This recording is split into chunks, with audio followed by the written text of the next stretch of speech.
All right, we're about to get into this. I'm literally just waiting for Morny to either drop someone in or... Oh, here we go. Tasty, how you doing, brother?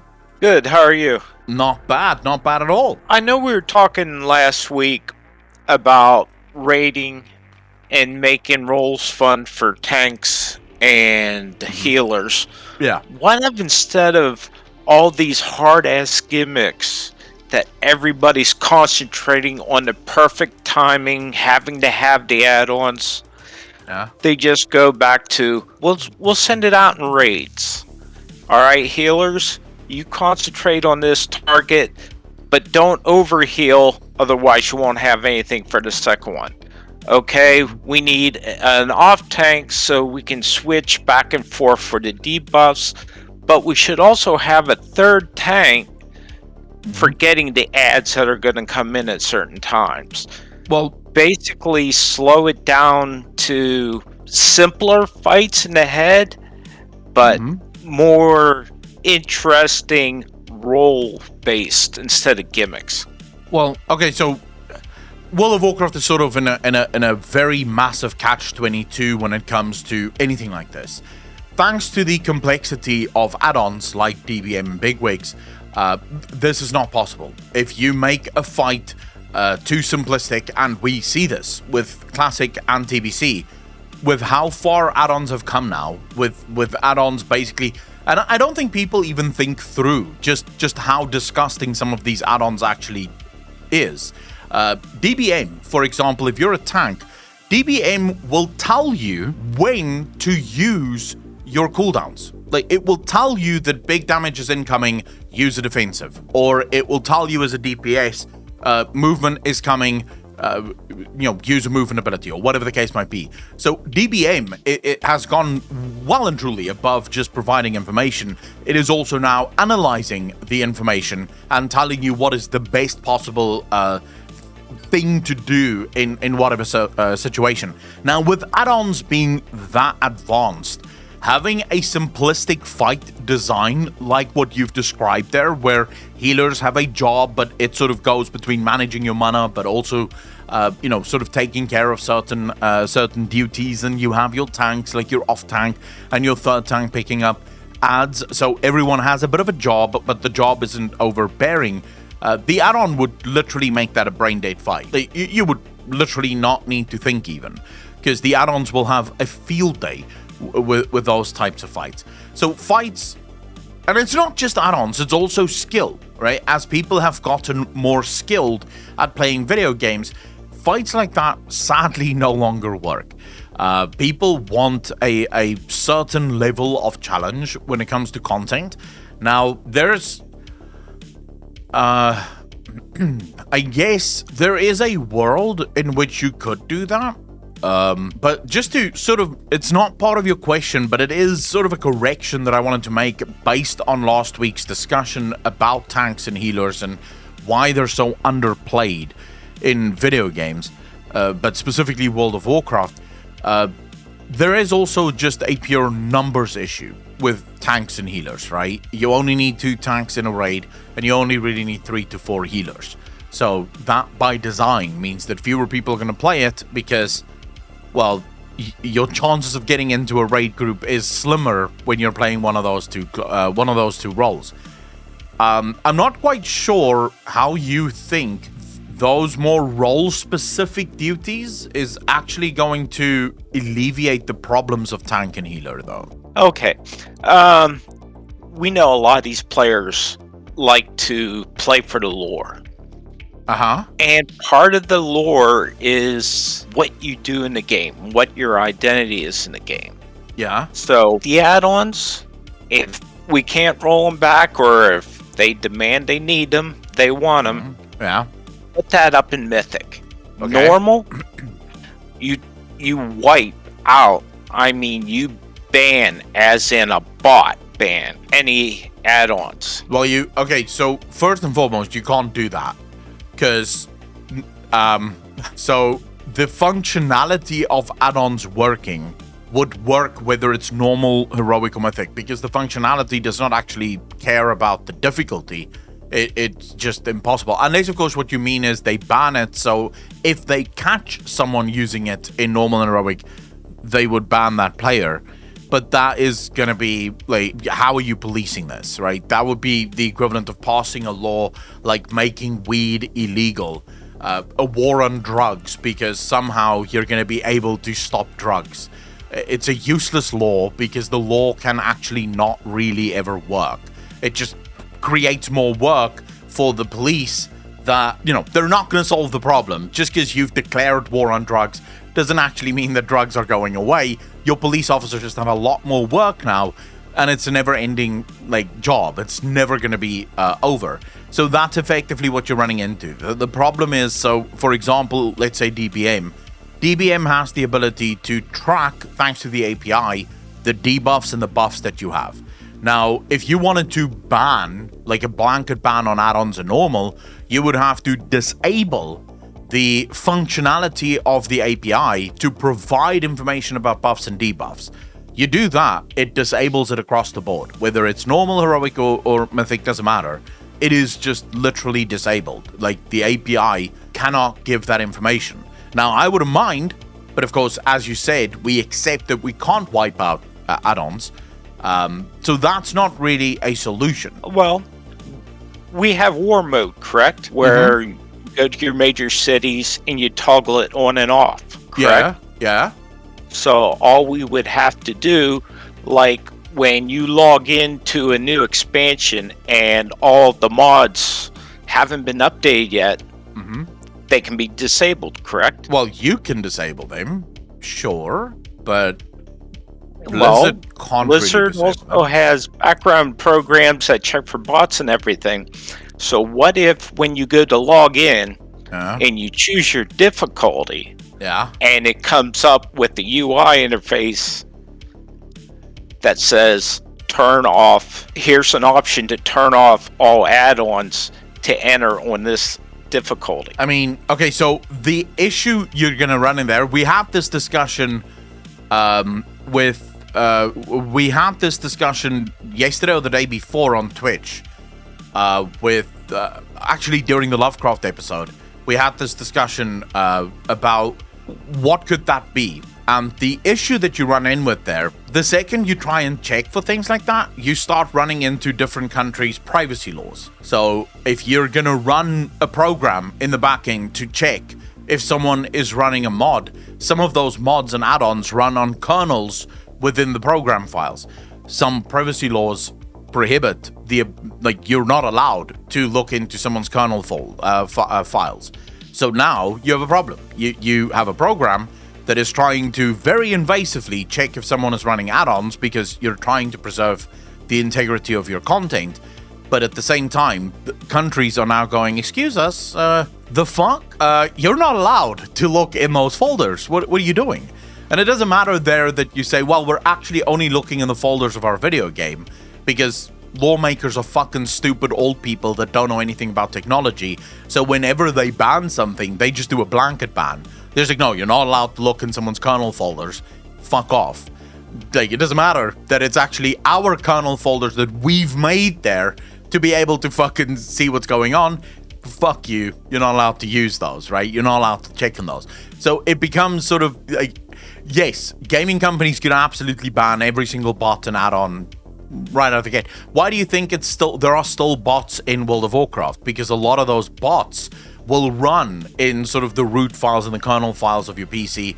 They will run at a place where anti-cheat and things like that can't check. So this is why companies are constantly having to come up with more advanced ways of trying to detect whether or not someone is using a bot. So in World of Warcraft's case, for example, they have programs that is checking how you fly, how long you spend trying to mine something, how long you stand still for a given period of time. You'll have GMs sometimes jumping in. If someone have stood still for a very long time without logging out, they'll whisper the person, sort of asking them a question, something to that effect, right?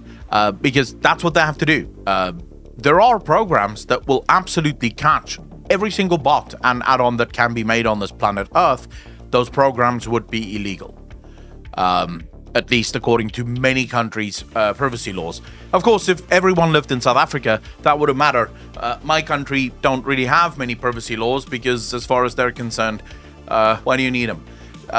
So it would be fine for a lot of the rest of the world, or a lot of South Africans, but it would not be fine in the rest of the world. So I don't think so. Where I do agree with you, Tasty, is I do think that for normal and heroic, the difficulty has to become more in tune with providing that ultimate fantasy. So something that's been triggering the fuck out of me for the last 2 weeks is someone 2 weeks ago in one of these question and answer videos sort of made the point that tanking just doesn't feel rewarding. It is very boring to be a tank because half of your abilities will never be used. You basically one-shot most things. So this person was clearly speaking from a normal heroic perspective, right? They weren't talking about Mythic. They weren't talking about Mythic Plus. And the response from so many of the WoW players is like, I don't know what the fuck you're talking about. Just do Mythic Plus 10 and you'll see how every single one of those abilities need to be used. And it's kind of like, wait, you do realize that not like the game is supposed to fulfill what you said yourself, the fantasy of being a tank from normal. So I should feel like a tank from normal difficulty. If I don't feel like a tank in normal difficulty, then that means that why does this difficulty exist? I should always feel like a tank. I should always have that fantasy, that core fantasy of I protect my people. So I do agree with you. There's definitely work to be done on a normal heroic level where without making fights too intricate, you should give people a necessary challenge to be the fantasy and the role that they want. I don't specifically know what the answer would be there. Well, here's a suggestion, and I totally acknowledge the privacy, and that is a problem. But your computer interacting with Blizzard's computer, okay? Yeah. That interaction is private between you and a legal entity, which is the game. Mm-hmm. Now, the game can say, all right, with a little bit of rework, we are going to disable add-ons on this difficulty. And they can do it if they felt like it, because they've already had heroic, mythic, whatever. I do believe you are going to get more people getting into being tanks on the normal difficulties, which would actually be a little bit more difficult because you're not having add-ons help you out. You get more people who take pride in what they do, you are going to see other people go to them like they did in BC when people would find the top warlocks and ask them what they do and how they do it, and see them excel in a less training wheels sort of mythic difficulty. Because we're getting to the point now with mythic, it's on the player. Their hand-eye coordination, their ability to spend time to gear up, whereas this is kind of a way to like, all right, I'm a tank, that's what I do. Take out the DPS part pretty much for a tank. Well, I mean, they're going to do damage, but they should not be a DPS. Otherwise, they should roll it. I kind of disagree with that stance, because I feel like if you're a tank, you should absolutely be a DPS, with the one difference being you can also take a lot of damage before you die. Because in real life, if someone walked up to you with full plate, a shield and a sword, if they hit you, it's going to be just as fucking hard. Like, it's going to hurt just as much as the guy walking up to you with the two-handed sword, right? So it like, fantasy-wise, you should absolutely be able to still deal damage. Not as much as the DPS, and a lot of your DPS should actually become part of your tanking rotation as well, which can be done. DKs, for example, is a great example of a tank that sort of through their DPS is the tank. And it provides them with the sustainability that they need to tank. So you can absolutely do that. You can do more of that. I think monks work very similarly. Last time I played monk, to be fair. Also, a lot of your damage abilities actually goes towards, being a tank, building stagger, things like that is part of your active rotation. So yeah, I think, I don't know if the problem is you're referring back to add-ons here. And add-ons is a debate that we're gonna have to have on a separate level. We're gonna have to ask ourselves, what are we okay with, and what aren't we okay with? As Carmageddon said here, and it plays into our conversation, so thank you so much for the super chat, dude. Really appreciate that. Bro, banning add-ons would mean that they have to redesign each dungeon and raid, the obsolete ones too, for time walking, if for nothing else. It's a price that I would be willing to pay. Why are we trying to save Blizzard from doing their jobs? This is a problem that they've created. This is a problem that they should fix. I don't know what the exact answer is, but I don't think add-ons should be banned. I just think add-ons should be changed. Right now, add-ons are doing way too much heavy lifting, and that needs to be curbed. You cannot have an add-on that tells the tank when to use a fucking defensive cooldown. What? As the tank, one of your main jobs is to use defensive cooldowns when the fight requires them. Now you have an add-on that tells you when to use a defensive cooldown. Like, what the fuck? At that point, you don't even need to play. Like, you could just build the add-on to hit the defensive cooldown automatically. Because all you now need to do is, you see that, you press the button, it's done. So the add-on is now effectively playing your game for you. So we need to find a middle ground for shit like this. But at the same time, I don't know if your solution is going to fix the tanking and healing issue. I don't know if it's going to bring more people in, but I do think you're on the right path towards it, where content needs to play into the core fantasy of what it is that you're doing. Right now, normal and heroic seems to be homeless in World of Warcraft. And Tasty, I'm imagining you feel the same way about that. It doesn't feel like normal and heroic really fulfills what they need to fulfill. Either you have fights on heroic that is so hard that almost no one can get it down, and people are struggling for days, weeks to get the boss down, or they're so face roll that you're not really challenged. So it really does feel like normal and heroic isn't what it's supposed to be. It's not where it needs to be. What exactly that fix is, though, I genuinely don't know. But Tasty, was there anything else that you wanted to add to this before we move on? Yeah, this is a weird idea. It just came out of the blue. But with getting people to not boost, to play the old content, what if they went through all the books that have been out?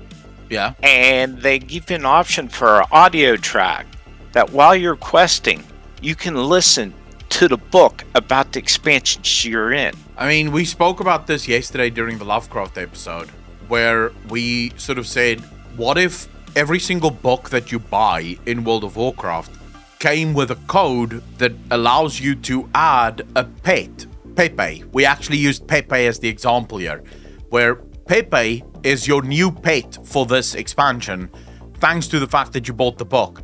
And whenever you get to, so the game that we used here as the backdrop for this was Horizon Zero Dawn, right? So in Horizon Zero Dawn, there's these vizier spots in the game. And when you go to these spots and you activate your little fucking triangle thingy in your head, you see a picture of what this place used to look like way, way back in the past, before the world got completely fucked. So I said, what if you, when you buy the book, you get this Pepe skin? So the Pepe skin is central to what this new expansion is. So, for example, in Dragonflight, buying the book gives you a Pepe dragon skin. And Pepe, when out while questing, whenever you get to, say, for example, a hut in the middle of the zone, Pepe actually starts reading a bit of history about this hut. You know, it gives you a bit of insight into the hut, into the zone, into the waterfall, into the world. So Pepe is literally opening the world for you. That way, all of the information that exists in the book is also in the game through Pepe that's going to give you this information as you're questing. But if you just want the book because you really love reading, there is the book, but you also have this Pepe that you can either buy on the store or you can buy the book, and it will give the information to you in the game. Because that's really the only thing that we've ever complained about, is the fact that the information exists purely in the books and the game seems to suffer for it. And then also you add this Pepe to the deluxe edition of the game. So if someone buys the deluxe edition, they automatically get a copy of the book plus a copy of this Pepe. That way everyone is sort of happy. The people who couldn't give two fucks about lore, they don't buy the deluxe edition, they just buy the base game because they don't care. And those of us who do care about the story and the lore, we get this Pepe that's gonna sort of unfold the world around us. We're not even talking about archaeology here, Pacha, but there is a spot for archaeology in this as well, where a lot of what is in the books can absolutely be opened through archaeology. But yeah, that's a whole different discussion. Anyways, Tasty, thank you very much for hold up. Sound card. All right. There we go. Okay, thanks. I'll be around. I really appreciate it, bro. Sorry. Let me just... Yeah, the sound just completely fucked out there. I'm not sure why. Wavelength can sometimes just go apeshit. Anyway, Stacey, thank you so much for asking the question, dude. Really appreciate it. Take care of yourself, bro.